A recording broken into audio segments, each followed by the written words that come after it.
पति के साथ भोजन करती है दुष्ट स्त्री, इसकी बहुत बड़ी सजा मिलेगी तुझे।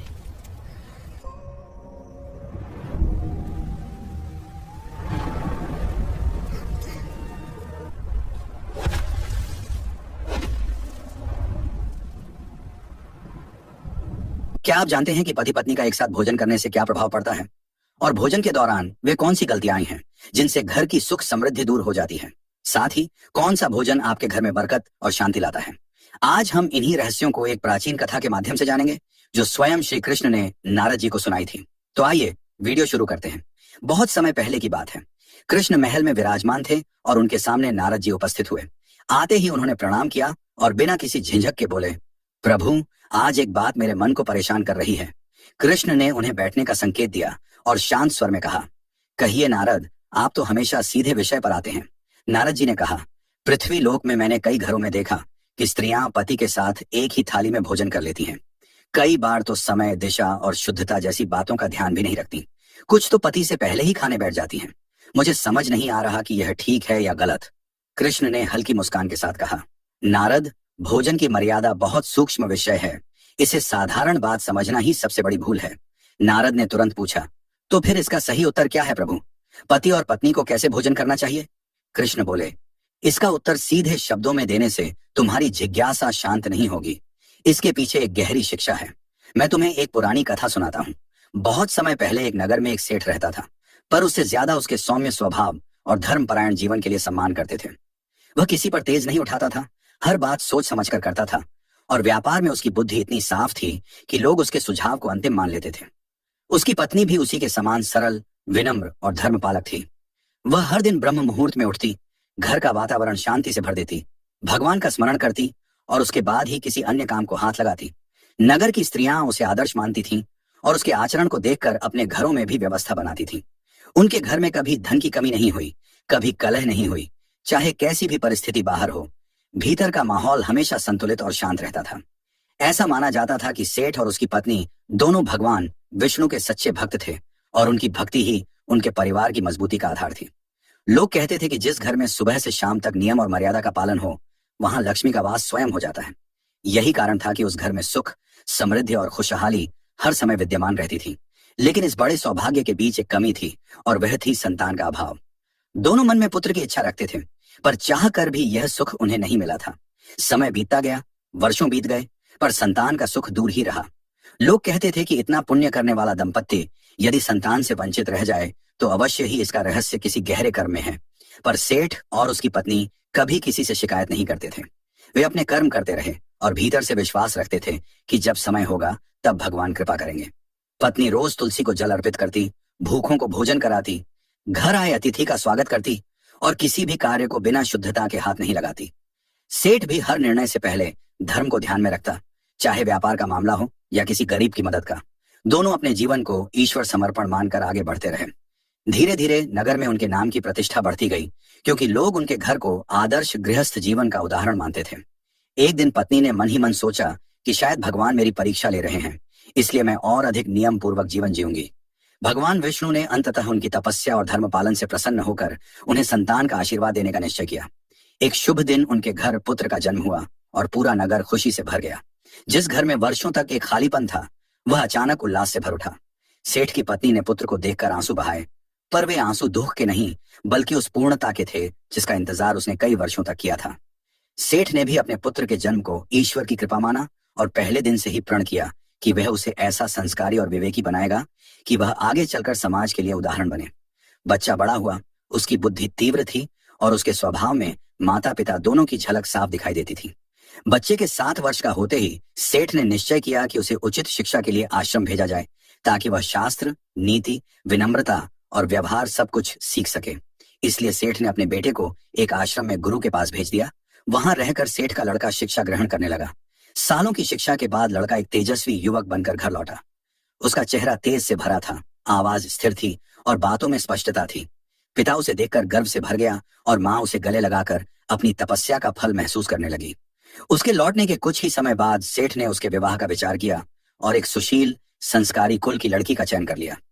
पूरे नगर में शादी की चर्चा फैल गई और विवाह बड़े धूमधाम से संपन्न हुआ। बहू घर आई, घर वालों ने उसे सम्मान दिया और गृहस्थ जीवन की जिम्मेदारियां सौंप दी। बहू के आने के बाद कुछ दिनों तक घर वातावरण हल्का और सुखद बना रहा। सास ने उसे हर बात धीरे धीरे सिखानी शुरू की और बहू भी हाँ में हाँ मिलाती रहती। लेकिन जैसे ही विवाह के शुरुआती दिन बीते, उसका अपना स्वभाव उभरने लगा। वह घर में प्रचलित नियमों को गंभीरता से नहीं लेती थी। सुबह उठने का समय अनियमित होने लगा, जबकि इस घर में ब्रह्म मुहूर्त का बड़ा महत्व था। सास उसे समझाती कि यह समय देवताओं का होता है और इस समय उठने से मन, शरीर और घर तीनों को शांति मिलती है। लेकिन बहू इसे आधुनिकता के हिसाब से बेकार की पाबंदी समझती। उसे लगता कि जब मन हो तब उठना ही ठीक है। धीरे धीरे उसकी आदतें बदलने लगीं और उसके साथ ही घर की दिनचर्या भी डगमगाने लगी। समस्या तब और बढ़ी जब बात भोजन की शुद्धता पर आई। कई बार अपने कमरे से सीधे रसोई में चली जाती, बिना हाथ मुंह धोए। कभी किसी भी दिशा में बैठकर खाना शुरू कर देती। सास ने अनेक बार समझाया कि भोजन पूर्व या उत्तर दिशा की ओर मुख करके करना चाहिए, क्योंकि इससे शरीर और मन दोनों संतुलित रहते हैं। उन्होंने यह भी बताया कि खाना शुरू करने से पहले अन्नपूर्णा माता को धन्यवाद देना चाहिए और भूखे जीवों के लिए प्रार्थना करना घर की संपन्नता बढ़ाता है। लेकिन बहू इन बातों को अनसुना कर देती। धीरे धीरे बहू की एक और आदत सामने आई, जिसने सास को चिंता में डाल दिया। वह कई बार अपने पति के साथ एक ही थाली में बैठकर खाना खाने लगती। कभी वह पति से पहले खाना शुरू कर देती। सास ने उसे धीरे से समझाया कि एक ही थाली में खाना शास्त्रीय दृष्टि से उचित नहीं माना जाता और गृहस्थ जीवन के संतुलन को बिगाड़ता है। पति से पहले भोजन करना भी अशुभ माना जाता है, क्योंकि इससे घर की लक्ष्मी शक्तियां कमजोर हो जाती हैं। लेकिन बहू इन बातों को पुराने जमाने की सोच कहकर टाल देती। समय बीतता गया और बहू की गलतियां बढ़ती गईं, जबकि परिवार अंदर ही अंदर चिंतित होता गया। सेठ का बेटा भी कई बार उसे समझाता कि मां कह रही हो तो उसका कोई अर्थ होगा, लेकिन बहू इसे सास की पुरानी आदत समझकर अनदेखा कर देती। धीरे धीरे बेटा भी असमंजस में पड़ गया। एक और मां की चिंता, दूसरी ओर पत्नी की नाराजगी। धीरे धीरे घर की शांति डगमगाने लगी। पहले जहां सुबह तुलसी चौरे से घंटी की मधुर ध्वनि आती थी, वहां अब बहू की उदासीनता ने एक अजीब सी चुप्पी पैदा कर दी। घर में मौजूद सकारात्मक ऊर्जा धीरे धीरे कम होने लगी। कुछ ही समय बाद इसका असर व्यापार पर भी दिखने लगा। सेठ का काम, जो पहले बिना किसी बाधा के चलता था, अब रुकावटों से भरने लगा। अब बिना कारण काम बिगड़ने लगा। लाभ की जगह घाटा आने लगा। सेठ को समझ नहीं आता कि ऐसा क्या हो गया है कि भाग्य का रुख एकाएक बदल गया। धीरे धीरे वह तनावग्रस्त रहने लगा और उसकी चिंता बेटा भी महसूस करने लगा। पर परिवार किसी को बताना नहीं चाहता था कि घर की ऊर्जा ही कमजोर पड़ चुकी है। धीरे धीरे घर में कलह बढ़ने लगा। बहू का स्वभाव चिड़चिड़ा होने लगा। बेटे और पत्नी के बीच झगड़े होने लगे और घर का माहौल बदल गया था। सास ने कई बार बहू को समझाने की कोशिश की, पर हर बार वही जवाब मिलता कि वह इन बातों पर विश्वास नहीं करती। बहू को लगता था कि उसका जीवन उसके हिसाब से चलेगा, चाहे घर की परंपराएं कितनी भी पुरानी क्यों न हों। घर में बदलाव इतने शांत तरीके से हुआ कि पहले किसी को लगा ही नहीं कि इसका असर कितना गहरा होगा। लेकिन कुछ ही महीनों के अंदर माहौल पूरी तरह बदल चुका था। सेठ रोज सुबह दुकान जाते तो जाते समय चेहरे पर चिंता की रेखाएं पहले से गहरी दिखती। एक शाम जब वह भारी कदमों से घर लौटे तो पत्नी ने पूछा, आज भी काम नहीं बना क्या? सेठ ने थका हुआ सा जवाब दिया, न जाने क्या हो रहा है, जो सौदे हाथ में आते हैं वे पलट जाते हैं। मैं जितना समझने की कोशिश करता हूँ उतना ही उलझ जाता हूँ। पत्नी चुप हो गई, लेकिन उसके मन में बार बार वही बात घूमने लगी कि घर की मर्यादा कहीं न कहीं टूट चुकी है। उधर बहू अपने हिसाब से ही घर चला रही थी। कई बार वह पति से पहले भोजन कर लेती। एक दिन सुबह जब सास ने देखा कि बहू सीधे रसोई में चली गई बिना हाथ मुंह धोए, तो उन्होंने धीरे से कहा, बेटी पहले थोड़ा जल लेकर हाथ पैर धो लो, फिर रसोई में आना। रसोई शुद्ध स्थान है। बहू ने बिना पलटे कहा, माँ जी इतनी सुबह उतनी ठंडे पानी से कौन धोए? रोज इतनी सफाई सफाई की बातें मत किया करें, मैं आजकल के समय की लड़की हूँ। सास निरुत्तर रह गई, लेकिन उनके मन में दर्द सा हुआ कि बहू आदर से बात भी नहीं करती। धीरे धीरे सेठ का बेटा भी दो राहों पर खड़ा होने लगा। वह माँ की भावनाएं समझता था, लेकिन पत्नी से तर्क करने पर घर में झगड़ा होने लगता। एक शाम वह बहू से बोला, देखो माँ की बातों में बुरा मानने जैसा कुछ नहीं है। यह घर उन नियमों पर ही टिका है जिन्हें तुम हल्के में ले रही हो। बहू ने तुनक कर कहा, तो क्या मैं सब कुछ छोड़कर बस पुरानी परंपराएं निभाती रहूं? मुझे भी अपनी सुविधा चाहिए। बेटे ने शांत होकर कहा, सुविधा ठीक है, पर घर की ऊर्जा भी तो देखनी पड़ेगी। बहू झंझलाकर बोली, ऊर्जा नहीं, ये तुम्हारी माँ की बनाई पाबंदियां हैं। पति कुछ पल उसे देखता रहा। उन दोनों के बीच का यह पहला बड़ा विवाद था। इसी तनाव के बीच एक दिन ऐसा आया जब सास ने तय किया कि वह इस विषय पर बहू से खुलकर बात करेंगी। उन्होंने दोपहर में उसे बुलाया और धीरे से कहा, बेटी तुमसे एक बात कहना चाहती हूँ। घर की हालत दिन पर दिन खराब होती जा रही है और मुझे लगता है कि यह सब भोजन की मर्यादा टूटने से हो रहा है। बहू ने भौहें चढ़ाकर पूछा, तो आप कहना चाहती हैं कि घर बर्बाद मैं कर रही हूँ? सास ने शांत स्वर में कहा, नहीं बेटी, मैं यह नहीं कह रही कि तुम जानबूझकर कर रही हो, पर कुछ नियम ऐसे हैं जिन्हें तोड़ने से अन्न देवता रुष्ट हो जाते हैं। बहू हंसते हुए बोली, माँ जी, देवता किसी के खाने से नाराज होते हैं क्या? ये सब आपकी धारणाएं हैं। सास ने धीमी आवाज में कहा, धारणाएं नहीं बेटी, हमारे पूर्वजों का अनुभव है। हम स्त्रियां भोजन को पवित्र मानती हैं, इसलिए शास्त्रों में स्त्रियों को पति के बाद भोजन करने की सलाह दी गई है। बहू ने फिर वही जवाब दिया, मुझे इन सब में विश्वास नहीं, और वहां से उठकर चली गई।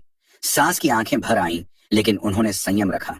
वह जानती थीं कि बहू को समझाना अब कठिन होता जा रहा है। उधर सेठ दिन रात तनाव में रहने लगे। व्यापार का नुकसान इतना बढ़ गया कि उन्हें कुछ संपत्ति बेचनी पड़ी।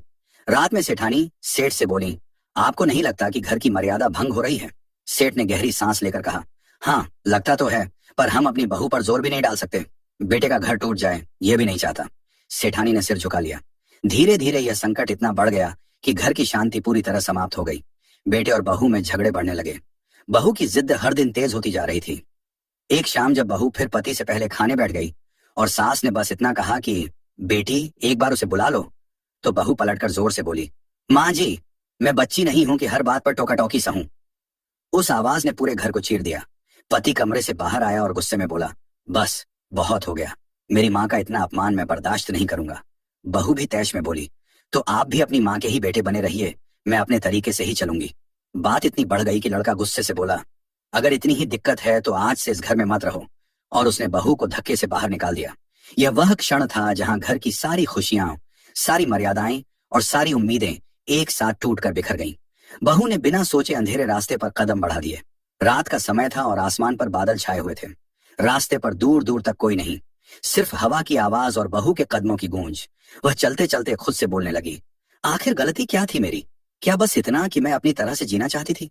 क्या थोड़ा सुविधाजनक जीवन चाहना इतना बड़ा अपराध था?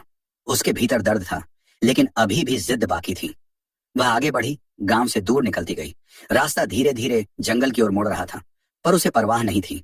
मन में बस एक ही बात घूम रही थी, अगर मेरे लिए कोई नहीं है तो मुझे भी किसी की जरूरत नहीं। जंगल में पहुंचते ही वातावरण और घना हो गया। उसी समय उसे पास के झाड़ियों में खड़खड़ाहट सुनाई दी। वह घबरा गई और पीछे हटते हुए बोली, कौन है वहां? दिल की धड़कन इतनी तेज थी कि जैसे सीने से बाहर आ जाएगी। अचानक झाड़ियों के बीच से एक आकृति निकली। सामने कोई इंसान नहीं, बल्कि एक सुहागिन जैसी दिखने वाली मादा सुअर खड़ी थी। उस मादा सुअर की आंखें साधारण नहीं थीं, उनमें करुणा थी, जैसे वह सारी पीड़ा समझ रही हो। बहू चौंकते हुए पीछे हट गई, लेकिन वह प्राणी धीरे धीरे आगे आई। बहू ने कांपती आवाज में कहा, क्या तू मेरी बात समझ रही है? वह प्राणी एक कोमल सी आवाज निकाली और बोली, हाँ कहो, मैं तुम्हारी बात को समझ रही हूँ। इसके बाद बहू पहली बार उस रात किसी के सामने अपना दिल खोल बैठी और दुखी स्वर में बोली, मुझे घर से निकाल दिया गया और शायद मैं इसकी हकदार भी थी। मैं घर की मर्यादा नहीं निभा पाई। माँ जी बार बार समझाती रही, पर मुझे लगा कि मैं सबसे अधिक जानती हूँ, और अब देखो, मेरा घर, मेरा परिवार, मेरा जीवन सब टूट गया। इसके बाद मादा सुअर ने धीरे से सिर झुकाया, फिर ऊपर देखा, जैसे वह अपनी पिछले जन्म की पीड़ा याद कर रही हो। बहू घबरा गई और बोली, तुम कौन हो? तभी वो मादा सुअर बोली, मैं भी कभी एक रानी थी। बहुत समय पहले मैं एक बड़े राज्य की रानी थी। नाम था सुरभि। राजा मुझसे प्रेम करते थे, लोग मुझे सम्मान देते थे और मेरे पास सभी सुख थे। पर एक कमी थी, मैं अपनी जिद की गुलाम थी। जो मन करता था वही करती। कोई नियम, कोई मर्यादा, कोई परंपरा मुझे अच्छी नहीं लगती थी।